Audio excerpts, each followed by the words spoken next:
মানুষ নিতান্তই একা।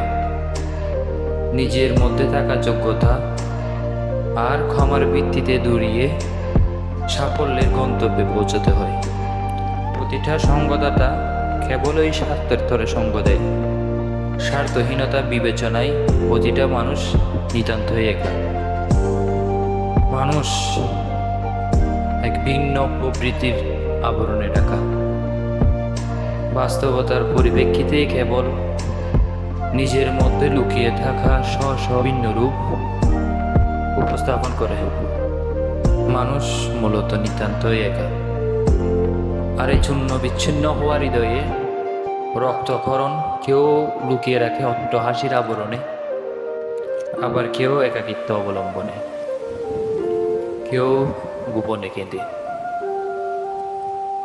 তবে সত্যি বলতে মানুষ আসলেই নিতান্তই একা।